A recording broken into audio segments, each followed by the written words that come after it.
En la madrugada del 6 de julio de 2026, en poco más de una hora, 2,5 millones de personas se quedarán sin luz, pero antes, 16 drones tienen que cruzar 220 kilómetros de infierno. Desde Jersón despegaron 16 FP-1, drones de guerra tan baratos y tan abundantes que Ucrania los lanza como quien gasta balas, totalmente desechables y sin intención de recuperar ni uno solo de ellos. Vuelan a 30 metros sobre el Sivash, el laberinto de lagunas saladas que separa Crimea del continente, el mismo pantano que el Ejército Rojo cruzó de noche en 1920 para tomar la península, con destino a la misma capital que siempre ha valido la pena tomar, Simferópol.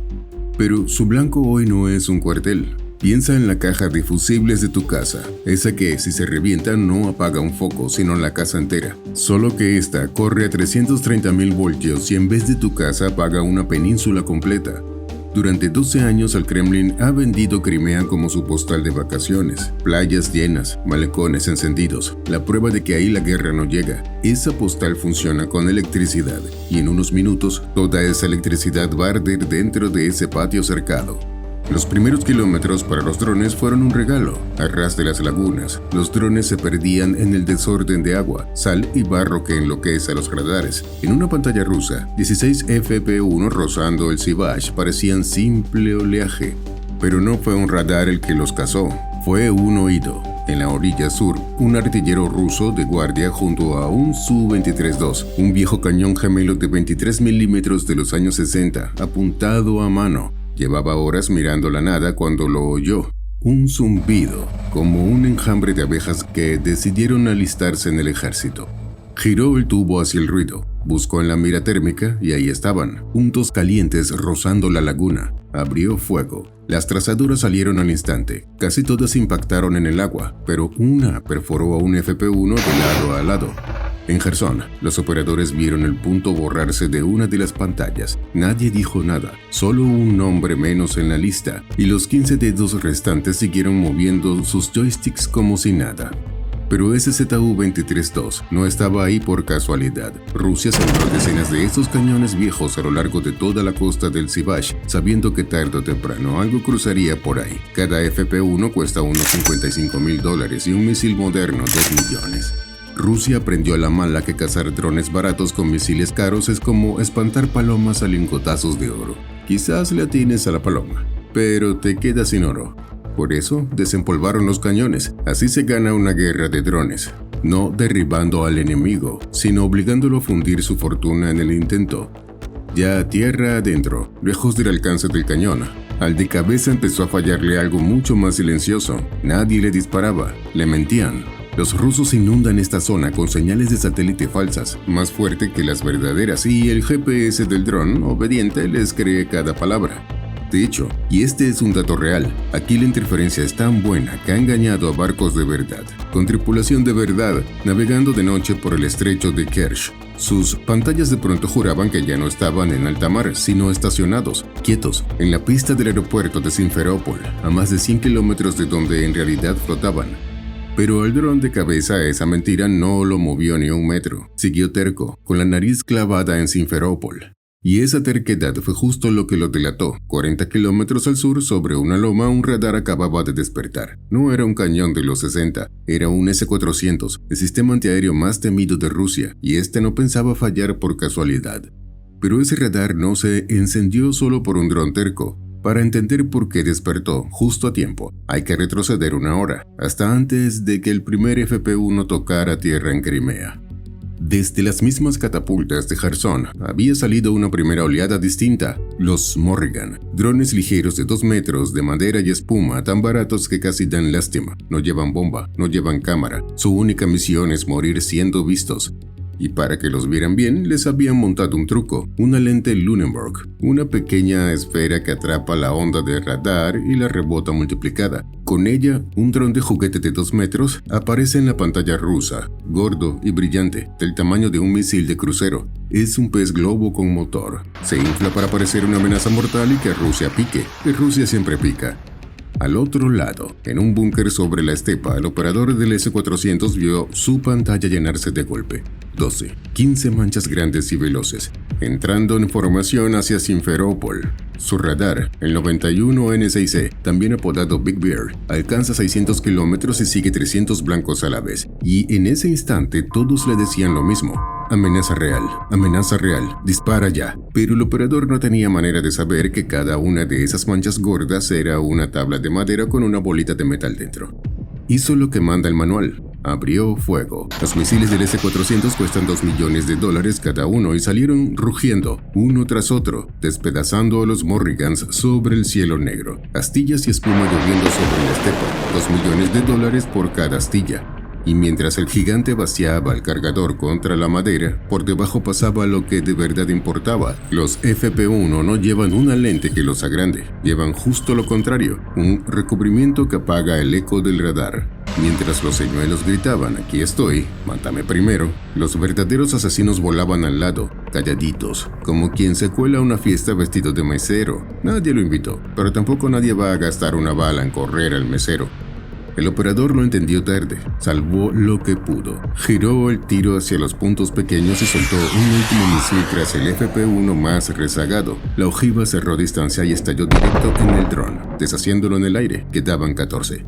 Más cerca de Simferópol, ya esperaba un anillo de cazadores mucho más pequeños y mucho más rápidos, y esos no se engañan tan fácil. Los Panzir. Y no miran lejos, miran de cerca.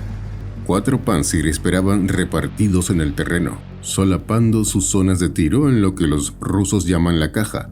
Volaras por donde volaras, entrabas en la mira de alguno. El Panzir es el guardaespaldas del S-400, hecho para un solo trabajo, matar lo que se les escapa a los grandes. Drones, misiles, cosas pequeñas y bajas, 12 misiles y 2 cañones de 30 milímetros que vomitan 5.000 disparos por minuto. De cerca, una perforadora de metal. Pero tenía una debilidad y los ucranianos se la sabían de memoria. Su misil funciona como el brazo de un boxeador de alcance largo, demoledor a distancia, pero si te le pegas al pecho, el golpe pasa por encima de tu hombro y no te toca. Por debajo del 1,5 kilómetros, el Panzir no puede lanzar el misil, así que los FP-1 no lo esquivaron. Se le fueron encima, bajaron, aceleraron y cruzaron esa línea invisible, metiéndose justo en el punto donde los misiles de $1 millón se quedan tiesos. Dentro de la cabina, el artillero ruso lo vio venir y no lo podía creer. En su pantalla, el punto entró en el círculo rojo, demasiado cerca, y el seguro del misil se trabó solo. Apretó el gatillo 2 veces por reflejo. Nada. El arma más cara que tenía se había vuelto un adorno. Le quedaba el cañón y poco más que rezar. Y ahí el gigante se volvió torpe. Para pegarle a un FP-1 de fibra de vidrio que zigzaguea cada 2 segundos, el cañón necesita 3 segundos de puntería limpia. Nunca los tuvo. 3 segundos. 2. El dron giraba y la ráfaga se perdía en el aire vacío. Era como querer apagar una vela agitando la mano alrededor sin tocarla nunca. Aún así, tanto plomo tuvo suerte 2 veces. 2 FP-1 explotaron. Quedaron 12. Pero uno de los que ya estaban demasiado cerca no siguió hacia Simferópol. Giró, bajó la nariz y se estrelló contra el techo del Panzir. El cazador de drones se convirtió en una bola de fuego y el guardaespaldas del S-400 se apagó para siempre. Y no es suerte de un día. Desde principios de 2025, Ucrania ha destruido casi la mitad de todos los Panzir de Rusia. Así de torcido quedó el negocio. Moscú construyó el Panzir para cuidar al S-400, pero ahora no tiene quien cuide al Panzir. 11 FP-1 cruzaron el último anillo de fuego y encararon los kilómetros finales, pero delante los esperaba algo que no se ve ni se oye, hecho para dejarlos ciegos, sordos y perdidos a la vez: la guerra electrónica. A 25 kilómetros de Simferópol, los 11 FP-1 entraron en la sombra de un Zytel. El Zytel es un camión ruso erizado de antenas, de unos $10 millones, que hace una sola cosa: ahogar en ruido todo un pedazo de cielo. Escupe interferencias sobre las frecuencias del GPS y de la radio, tan fuerte que ninguna señal de verdad logra abrirse paso. Imagina que alguien te dicta en voz baja la combinación de una caja fuerte, justo cuando alguien reproduce una canción de Metallica a todo volumen. Así, de golpe, los FP-1 perdieron su rumbo en el mapa y la voz de sus operadores en Kherson se apagó. Pero, ¿recuerdas el segundo ojo del que hablamos al principio? Aquí lo usaron. Los FP-1 dejaron de buscar el cielo y se pusieron a leer la tierra. En su memoria llevaban impresa la ruta como una huella dactilar del paisaje, el recodo de un camino, la mancha oscura de un estanque, el ángulo de un cruce de vías, y una cámara iba cotejando lo que veía contra esa huella, latido a latido, sin necesidad de que nadie en ninguna parte les dijera dónde estaban. Siguieron solos hacia Simferópol. Y entonces solo quedaron los hombres. Sobre un techo, un soldado se echó al hombro un Verba, un misil que caza el calor, contra un avión o un misil de crucero, cuyo motor arde como una hoguera, es un sabueso soltado sobre un rastro imposible de perder. Pero un dron pequeño es más difícil de seguir. Aún así, la ventaja del Verba es que mira en 3 colores a la vez y alcanza a sentir la tibieza que el roce del aire deja sobre la piel del dron, la misma que notas al frotarte las manos rápido en pleno frío. El soldado lo encuadró en la mira. No veía un dron, veía un punto pálido moviéndose contra el negro, tan tenue que dudó si era real o cansancio de sus ojos. El pitido en su oído subió de intermitente a continuo. Fijado, 3 segundos, 2, 1, fuego. El tubo escupió una lengua de fuego y, allá arriba, un FP-1 se abrió en pedazos. Quedaban 10.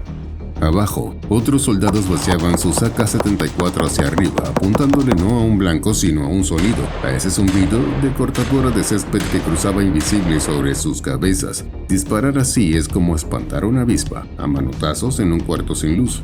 Mucho brazo, mucho grito y casi siempre aire, pero una ráfaga acertó de pura suerte y otro dron cayó. Quedaban 9.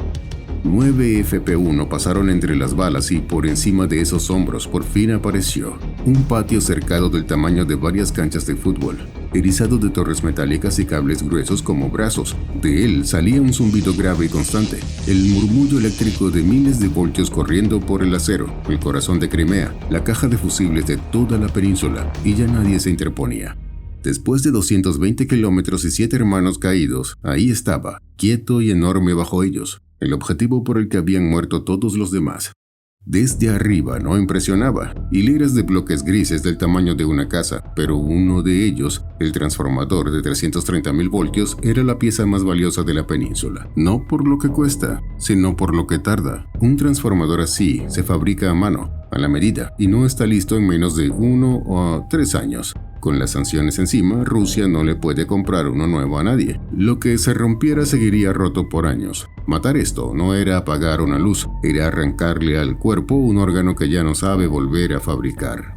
El dron de cabeza bajó la nariz y eligió su punto, el lomo de acero, justo encima de las entrañas de la máquina. Aceleró, solo, guiándose por su propia mirada. 3, 2, 1.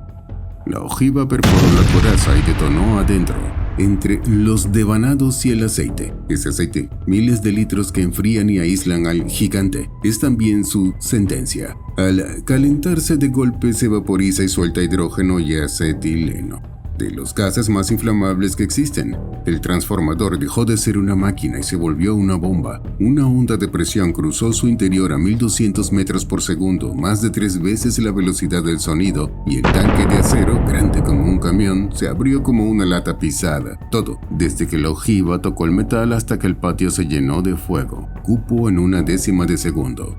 Detrás, los otros drones remataron lo que quedaba. Las barras, los transformadores vecinos, los nudos de cable grueso como troncos. En segundos el patio entero ardía.